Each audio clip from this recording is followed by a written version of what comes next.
मैं अरविंद गिरी, प्रदेश अध्यक्ष समाजवादी युवजन सभा, वाराणसी खंड स्नातक निर्वाचन क्षेत्र एवं शिक्षक निर्वाचन क्षेत्र के चुनाव की समीक्षा बैठक आज थी। इसी क्रम में आप लोगों से मिलने का एक अवसर मिला और उसी में आप लोग आए हैं। हम लोग आज समाजवादी पार्टी के दोनों प्रत्याशियों को जिताने के लिए अपने पार्टी के अपने संगठन की समीक्षा किए, नौजवानों की समीक्षा किए और समीक्षा में नौजवानों को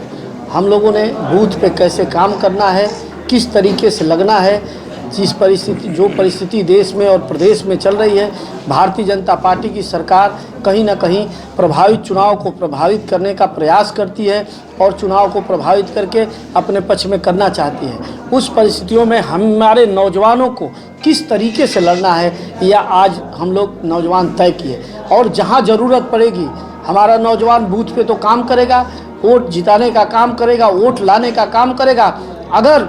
सरकार उसमें कोई हस्तक्षेप करेगी तो हमारा नौजवान उनके साथ आर पार भी करेगा। डॉक्टर लोहिया के बताए हुए रास्ते पे कि मारेंगे भी नहीं और मानेंगे भी नहीं, हमारा नौजवान किसी भी तरह से खड़ा रहेगा और लड़ने का काम करेगा, अपने दोनों प्रत्याशियों को जिताने का काम करेगा। अब मुद्दा क्या है, क्या बोल रहे हैं, लोगों को कन्विंस कैसे कर रहे हैं? लोगों को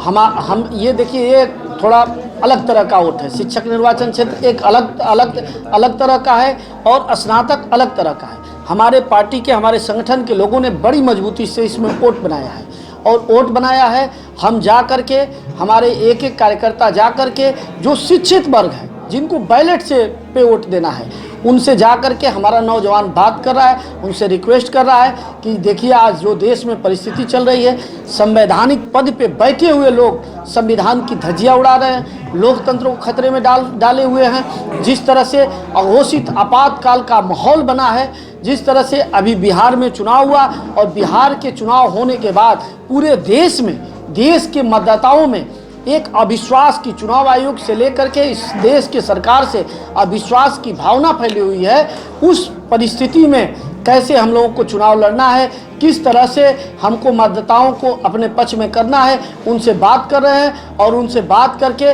उनको बता रहे हैं, अपने सरकार की नीतियों को बता रहे हैं,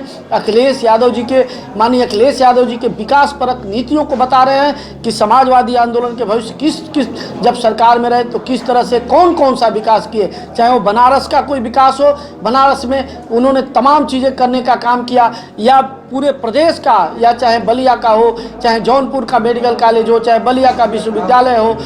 कहीं भी मिर्ज़ापुर हो, चाहे सोनभद्र हो, उनकी नीतियों को बताने का काम करें। अभी प्रधानमंत्री जी ने उद्घाटन किया और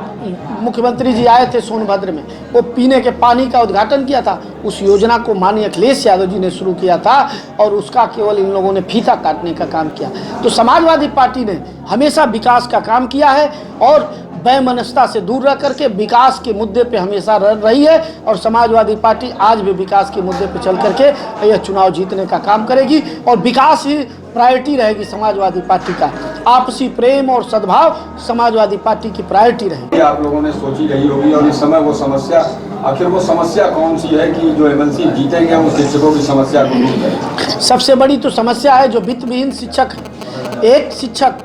इंटर कॉलेज में और हाई स्कूल में जब पढ़ाता है तो अगर एडेड विद्यालय है तो एडेड विद्यालय के शिक्षक को मिलता है 70 से 80 हज़ार और वित्त विहीन में वही शिक्षक उतना ही पढ़ाता है, उतना ही डिग्री उसके पास है, लेकिन उसको मिलता है 7 से 8 हज़ार, इससे ऊपर नहीं मिल पाता है। तो वो एक बड़ी असमानता है,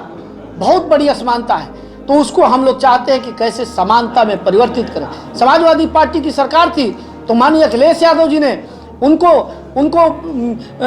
वेतन देने का काम किया था, उनको ग्रांट पे लेने का काम किया था और उनको एक मानदेय निर्धारित किया था। लेकिन भारतीय जनता पार्टी की जैसे ही सरकार आई तो भारतीय जनता पार्टी की सरकार ने उसको ख़त्म करने का काम किया। लेकिन समाजवादी पार्टी की पुनः सरकार बनेगी, अखिलेश यादव जी इस प्रदेश के मुख्यमंत्री बनेंगे तो शिक्षकों की हर लड़ाई को लड़ने का काम करेंगे और वित्त विहीन शिक्षक हैं उनको मानदेय दिलाने का काम करेंगे कि वो भी अपना जीवन सुव्यवस्थित जी सकें, वो भी, उनके बाल बच्चे, उनका परिवार जो दूसरों को पढ़ाते हैं, जो दूसरों को शिक्षा देते हैं, उनका भी परिवार एक बढ़िया शिक्षा ले सके। इस पे समाजवादी पार्टी काम करेगी और इसलिए वित्तविहीन शिक्षक और जो शिक्षक हैं वो हमारी मदद करने का काम करेंगे, हमारी विकासवादी नीतियों के कारण हमारी मदद करने का काम करेंगे।